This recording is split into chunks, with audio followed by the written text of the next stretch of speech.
Hello, and welcome to the Social Justice War Room, the podcast that deals with social justice in fiction, reality, and everything in between.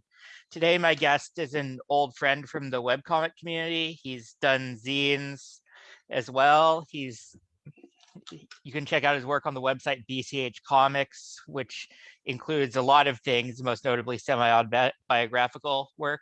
Please welcome Bluraven Houvener. Thank you very much. It's an honor to be here. Yeah, it's good to have you. So, what keeps you going with comics? You've done a lot of output, and I can say that from experience, it's not easy to do comics, especially to keep doing them. That is definitely true. Especially the last couple years, it's really kind of tested my limits and boundaries, just because it's so hard to keep the fire going when life is so rough and out of the ordinary.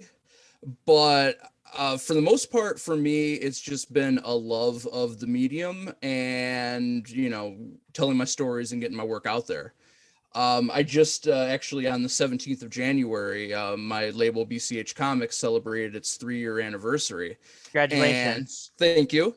And in that time frame of either in print medium, have put out or been a part of 20 some odd publications. Wow. And just want to keep that going. Yeah. So with zines, it seems like it's a physical medium in an age that's increasingly digital, but now there's also the pandemic kind of crippling the entire world. And how has that affected what you've been doing? How have you had to adapt? Well, it's been interesting because obviously, for lack of a better phrasing, there have been a lot of ills that have come with the pandemic, but there have been a lot of really cool things too. Like when the first lockdown happened, it was like there was just this wave of creativity. Like everyone I knew just got this sudden jolt. Like I had a friend who was consistently doing like a cooking show on Facebook every week. I had a bunch of friends who were starting to get into zines hardcore. I had people who just like took up hobbies because they suddenly had the time to do so. And sadly, those times have come and gone, since everything's been kind of forced back into a normal position. But at the same time, though, so many conventions and zine fests, sadly haven't been able to happen in person, but have moved to a very strong online presence. Like it feels like every month there's something major going on zine fest wise online. And so I've really poured myself into that. And God, I've been to zine fests and conventions that I normally wouldn't be able to under normal circumstances. Like last year in May, there was Swansea Zine Fest, which is over in the UK, and got to do some panels there, and it was great. It was funny too because time zones always trip me up. So it hit me like the night before. I'm like, oh crap, all this starts at 5 a.m. So I had to set an alarm. I was like, all right, cool. Make sure I was all ready and everything for the 5 a.m. panels and everything. But it was a lot of fun. And again, stuff I wouldn't normally get to do under normal circumstances. So that in itself has brought a lot of inspiration. So I was reading through the stuff you have archived on your website, which I'll link to in the comments. And thank you. How much of what the appeal for you is in the format? Because I imagine it's different finding it at a library or a local coffee shop or bookstore as a tiny magazine printed by hand versus finding it as a PDF where you just scroll through the whole thing. Well, that was one thing that I've really loved about, because the first physical publication I did was in 2019 for Confusion. It was a local convention around here. It was a little zine featuring my main character, Jake. It was like a little prequel to issue 1 of It's Just Another Day. And it also featured another comic furrier, Ariane Elder. Oh, yeah. Yep.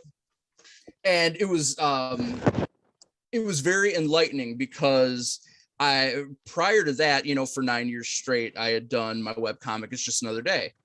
And that I'm slowly but surely now, going through, revamping and everything, tightening up the art, story, all that stuff.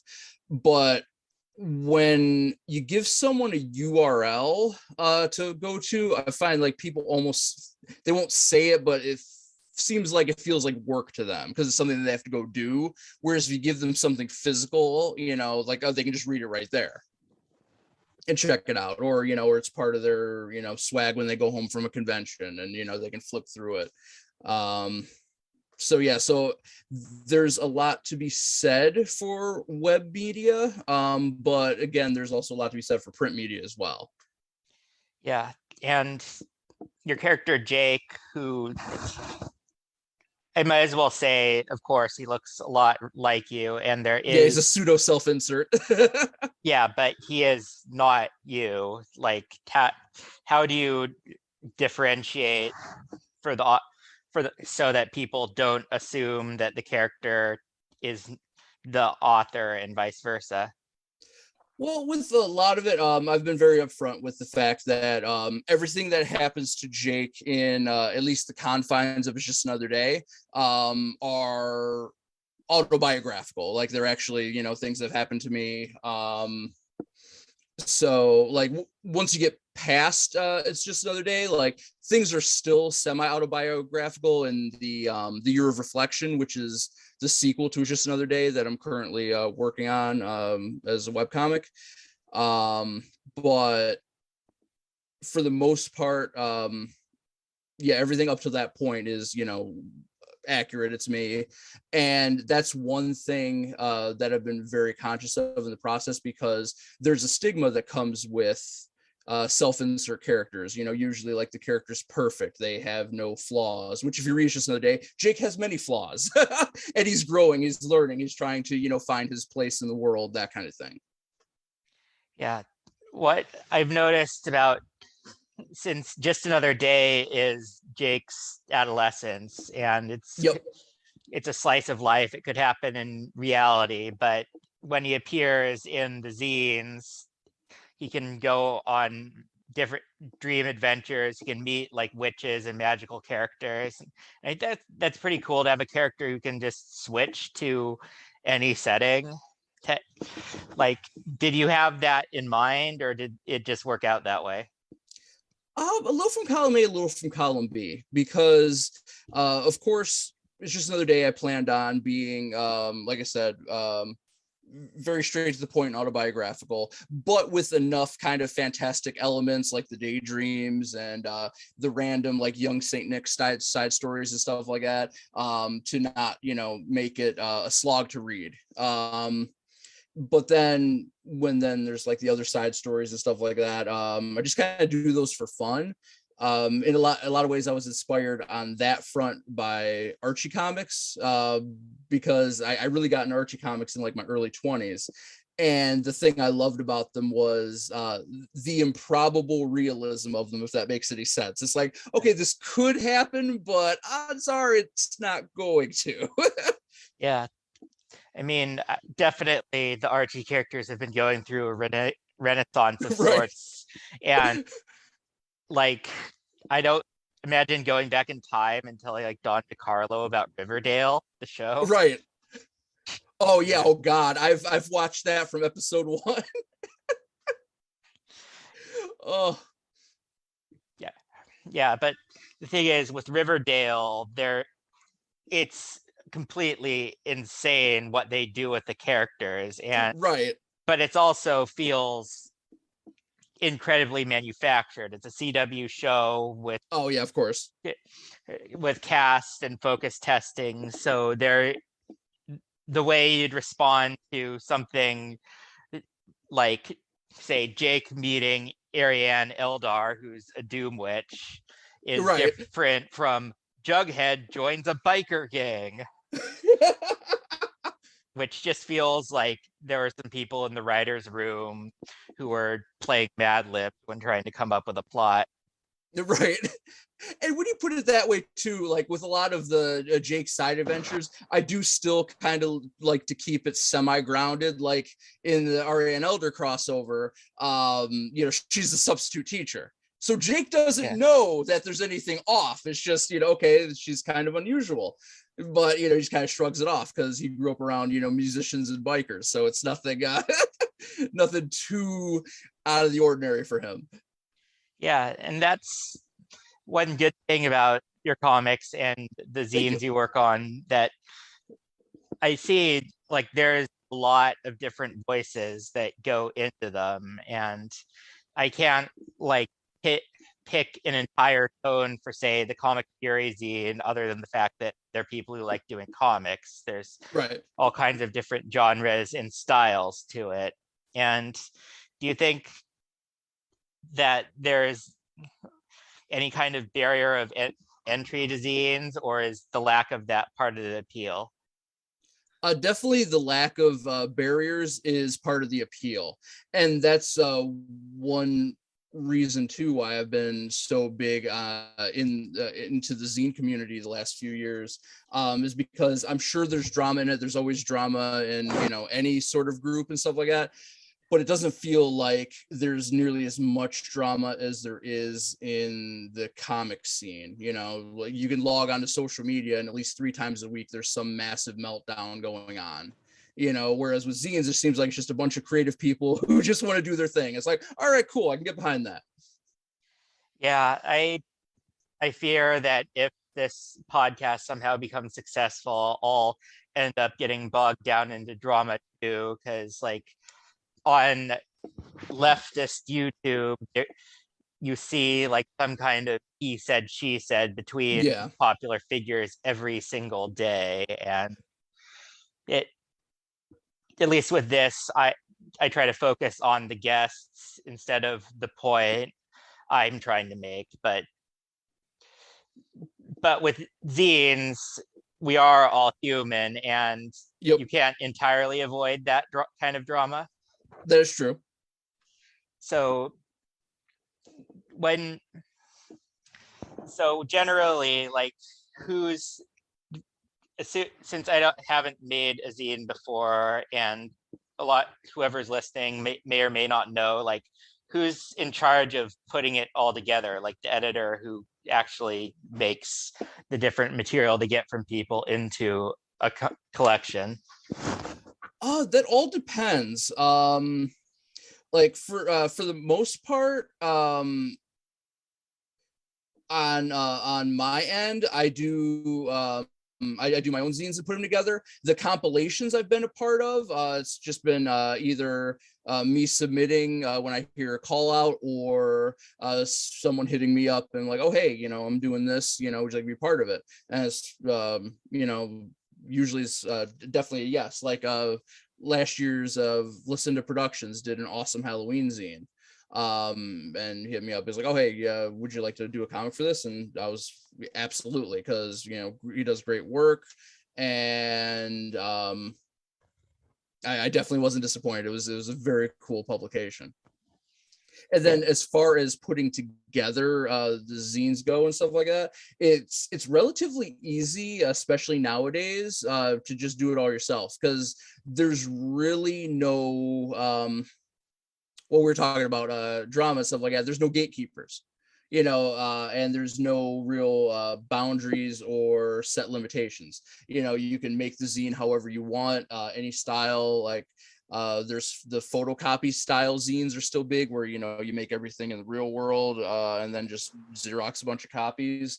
The way I do my comics for zines, I draw them in real life, scan them into the computer, do the layout and stuff like that, get that all prepped, run down to Kinko's and print off some copies, and then staple them, and boom, I've got some zines to hand out.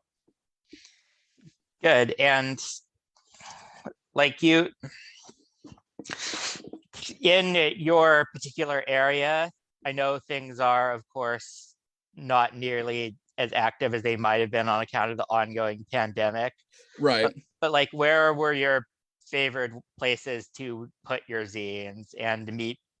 or like places you might meet people interested in what you're doing? Or Well, that's the thing is, in my area, sadly, there's not a giant zine community yet. I mean, it's slowly growing. And again, that pandemic creativity has definitely helped attribute to that. Plus, everyone has like an idea or a message or just some piece of work they want to get out there.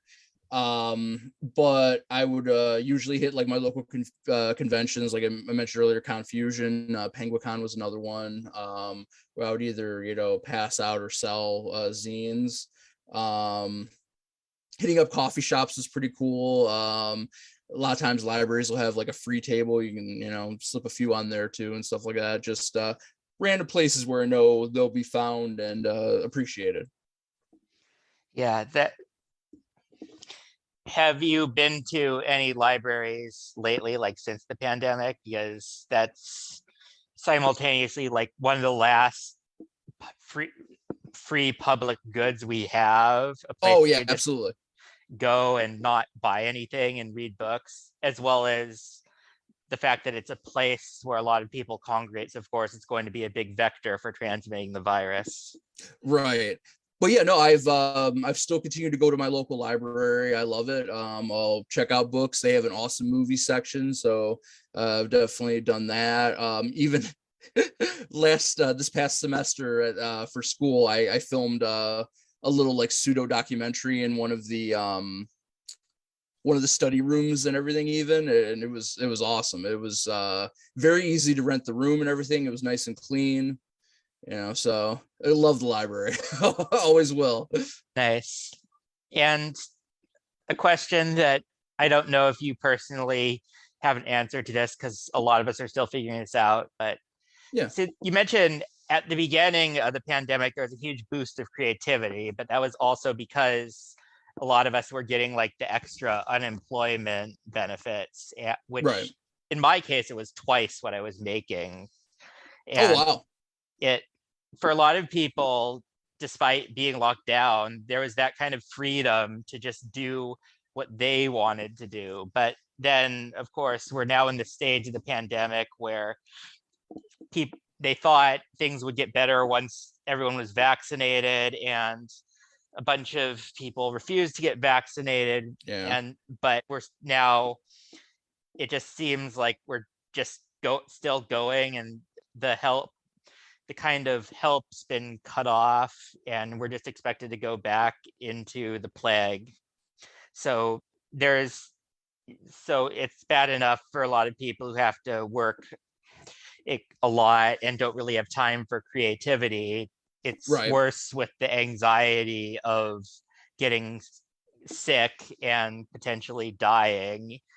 So like under those circumstances, I could see zines as kind of a lifeline for people to just have a small bit of creativity without worrying about it being super polished and professional looking. And but Absolutely. how would you reach out to those people who just like want some way to do something that feels like them under a lot of time and stress? Everything you just said is spot on, and I almost feel like things are much worse now than they were even at the beginning, because there is such a drastic expectation to just act like things are normal when they're not. And as far as getting in touch with fellow people who are interested in doing zines and stuff like that, that's one area that social media is actually really good.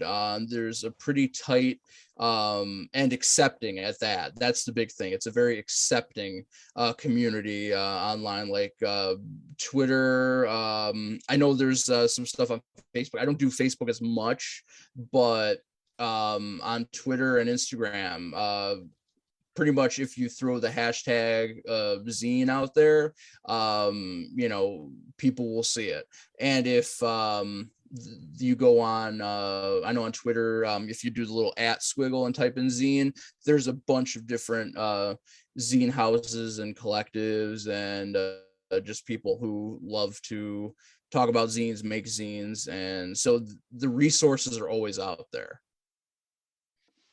Yeah, and that also speaks to comics enduring survival as a medium, because literally anyone can pick up a pencil can do it. Yep.